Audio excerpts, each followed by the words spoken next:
Marta, muchísimas gracias por aceptar, Marta. Gracias a ti por invitar. Buenas noches, me da mucho gusto estar aquí. El surgimiento del Colegio de Bioética no sucedió de un día para otro. El contexto que dio pie a su creación se inició con el reacomodo político de la Iglesia Católica a partir de que Salinas de Gortari buscó legitimarse luego del fraude electoral de 1988 y para lograr el apoyo cómplice del PAN les concedió a los panistas la reforma del artículo 130 de la Constitución. Con esta reforma, que se hizo legal 3 años después, en 1991, se le daba un estatuto de legalidad a todas las iglesias y fue una medida que se argumentó como una medida moderna de respeto a la libertad de creencias. Sin embargo, la poderosa Iglesia Católica amplió así aún más su presencia en la esfera pública. Aunque en nuestro país ciertos dogmas religiosos ya están entretejidos en las tradiciones culturales, en los usos y costumbres de los ciudadanos, como consecuencia de esta reforma, los jerarcas eclesiásticos que han seguido presionando bajo de la mesa a quienes gobiernan y hacen las leyes, después de esta reforma pudieron publicitar abiertamente sus posiciones. El avance de las posturas confesionales en la esfera pública en México fue uno de los motores que impulsaron la creación del Colegio de Bioética. Las reacciones escandalosas de los obispos respecto al aborto, así como el sesgo atrasado de varias iniciativas legislativas sobre clonación terapéutica y células troncales,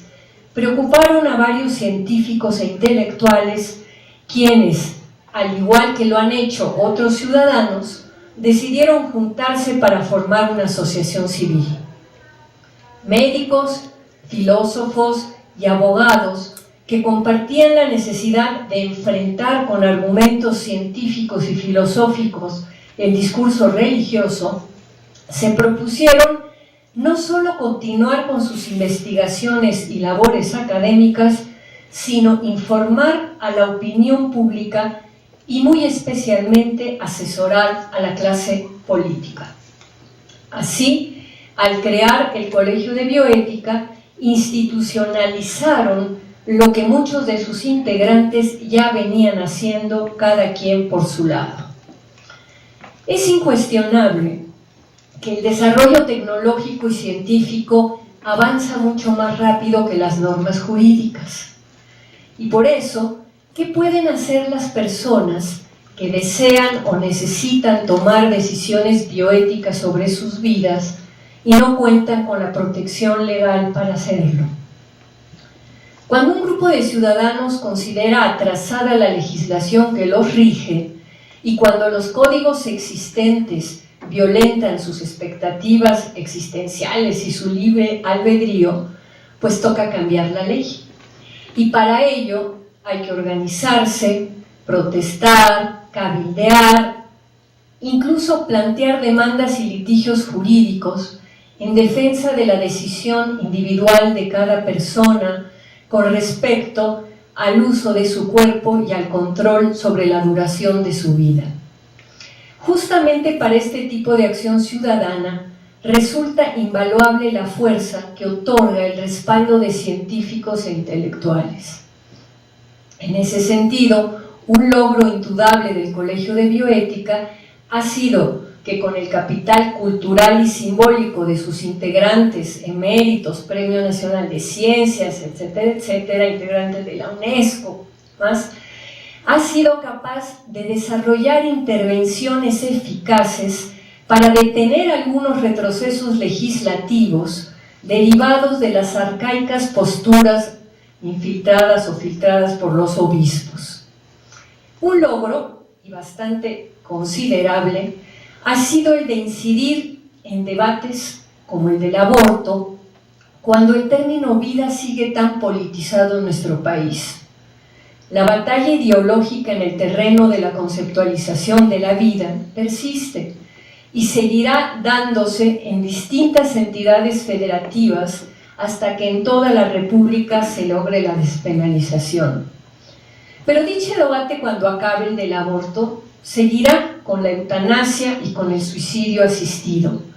porque en el fondo lo que está en juego es definir qué decisiones de los ciudadanos atañen a la sociedad y cuáles pueden ser de su exclusiva competencia. Y si algo ha mostrado el Colegio de Bioética en estos 10 años de fecunda existencia, y ese es indudablemente otro de sus logros, durar 10 años, es la importancia, es decir, si algo ha mostrado es la importancia de que la bioética sea, además de laica, reflexiva y polemista. Reflexionar y debatir son dos actividades fundamentales, pues discutir públicamente permite pensar más democráticamente respecto al conjunto de decisiones que las personas deben tomar en torno a sus vidas y a sus muertes. En México no hemos tenido todavía un debate sobre la eutanasia que haya suscitado la reacción que provocó la despenalización del aborto en el Distrito Federal, pero espero que no tarde mucho en llegar. Así que prepárate, Asunción, te vamos a andar placeando por todas partes. El Colegio de Bioética ha insistido en la importancia de una polémica pública, respetuosa y razonada, y sus integrantes comparten el desafío de reivindicar la libertad de la ciencia para enfrentar el dilema moderno entre la libertad individual y la responsabilidad social. Así, el colegio ha defendido la autodeterminación y el derecho a disponer del propio cuerpo como principios de relevancia éticas. Y además, el colegio no ha establecido un manual de reglas o prohibiciones, ni ha elaborado un repertorio de censuras, sino que ha manifestado su compromiso porque las personas, los ciudadanos, den sentido a su propia libertad, y el colegio ha estado preocupado constantemente porque orienten su decisión a partir de la información científica y bajo los principios de la libertad personal y la responsabilidad social. Y así como han tenido estos logros relevantes, los desafíos que enfrenta el colegio también son sustantivos. Este coloquio es una muestra de los acuciantes asuntos sobre los que deberá incidir, y no voy a repetir, ahí tienen el programa de todo lo que se ha hablado, desde objeción de conciencia, principio y fin de la vida, y lo que vimos hoy de derechos a los grupos vulnerables, ¿no? Pero no va a ser fácil asumir los dilemas que la razón, la democracia y la libertad nos plantean en un país como el nuestro, con una población arraigada en esquemas religiosos fundamentalistas. Y aunque a la larga la Iglesia tendrá que aceptar lo que sabe la ciencia, por lo pronto, un gran desafío para el Colegio de Bioética es el de seguir siendo el vocero de una causa que nos beneficia a todos, la causa de la soberanía del ser humano sobre su propia existencia. Este desafío implica esclarecer la relación entre biopolítica y bioética, ya Ciro habló un poquito de eso. La biopolítica alude a una práctica gubernamental con la cual se busca racionalizar los problemas que plantean los fenómenos propios de la población: la salud, la higiene, la natalidad, la longevidad, los decesos. Mediante la biopolítica, el poder se ocupa de cuestiones demográficas y sanitarias. Y muchos de los conflictos bioéticos que enfrenta individualmente cada ciudadano, desde usar las técnicas de reproducción asistida, fíjense hoy en el desplegado del Colegio de Bioética en el periódico Universal, sobre la propuesta que acaba de salir para ser debatida en el Pleno de la Cámara de Diputados de reproducción asistida absolutamente atrasada, ¿no? Desde eso, desde abortar, desde solicitar eutanasia, todo este tipo de cuestiones bioéticas son manejadas biopolíticamente y no bioéticamente. Por ello, un reto indudable para el colegio es el de insistir públicamente en esta diferencia entre biopolítica y bioética, y en especial hacer comprender a la opinión pública, a los ciudadanos, que el umbral que separa y articula lo que se puede y lo que no se puede hacer respecto a la vida y a la muerte es una línea movediza que se define contextual e históricamente. Siempre hay dos lados de la cuestión, la de la vida y la de la muerte, y reformular una implica modificar la otra. En el contexto desgarrador y desgarrado de nuestro país, existe una estrecha relación entre las condiciones socioeconómicas, los servicios de salud pública y la posibilidad, como bien nos dijeron Ciro y Arnoldo, de acceder a ciertas medidas como el aborto y la eutanasia, que supuestamente además están prohibidas por decisiones legislativas o por ausencia de ley. La injusticia social es rampante, pues quienes tienen recursos acceden a estos servicios de manera privada. Y un desafío para el Colegio de Bioética es hacer una labor de promoción y defensa pública, un advocacy fundamentado, que lleve a los legisladores a reconocer la libertad de cada ciudadano de elegir de acuerdo a la propia conciencia, pero que lleve al Estado a legalizar los servicios públicos al respecto.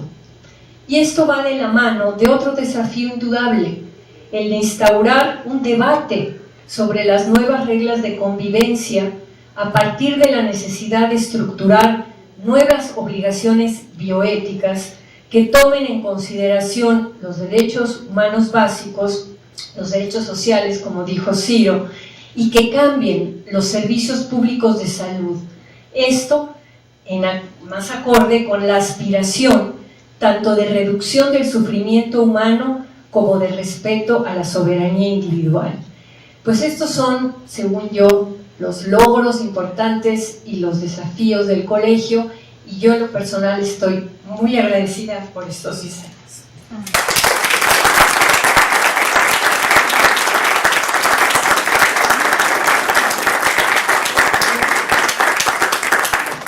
Jorge, por favor. Bien, buenas tardes. Agradezco mucho al doctor Tapia esta invitación para participar en el coloquio y celebro desde luego los 10 años del colegio, reconociendo ampliamente su labor y el denuedo y la visión que tuvieron desde ese momento, que han seguido teniendo, para insertar los temas de la bioética en un sentido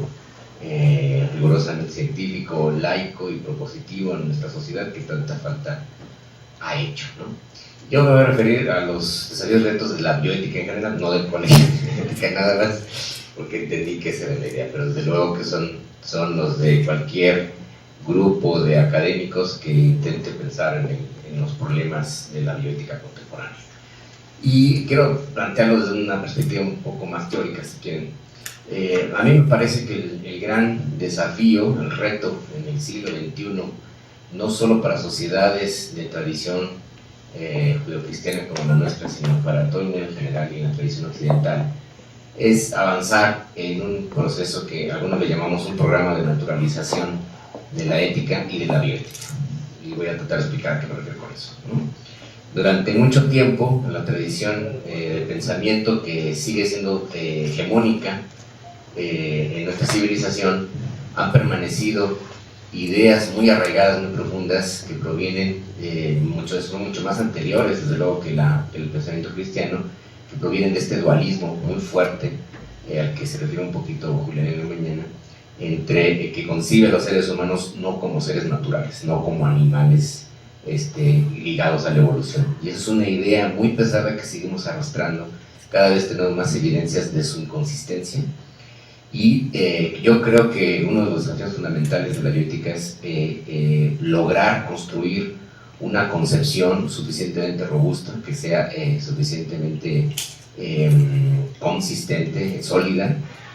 para que el conjunto de la sociedad se dé cuenta, uno, de su profunda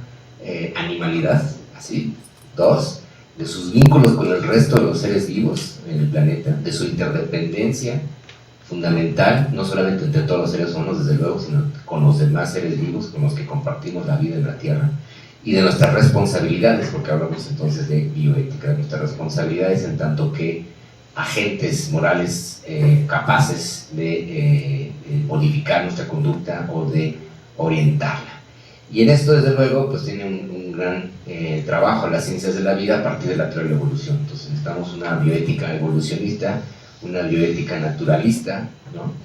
Que de una vez por todas avance en las evidencias que las ciencias de la vida han ido aportando una a una desde por lo menos la teoría de la evolución. O sea, son evidencias contundentes que nos dan argumentos, nos dan orientaciones como para poder decidir de otra forma, si es que nos podemos pensar de otra forma, no como seres partidos a la mitad o con la suposición de que somos o que tenemos un componente extranatural o probablemente sobrenatural o de otro orden. Si logramos reinsertar poco a poco esa conciencia de pertenencia a la naturaleza, a la evolución y al resto de la comunidad biótica de la Tierra, probablemente nuestra concepción moral sea mucho más distinta. Entonces, desde luego esto es muy agudo en el enfrentamiento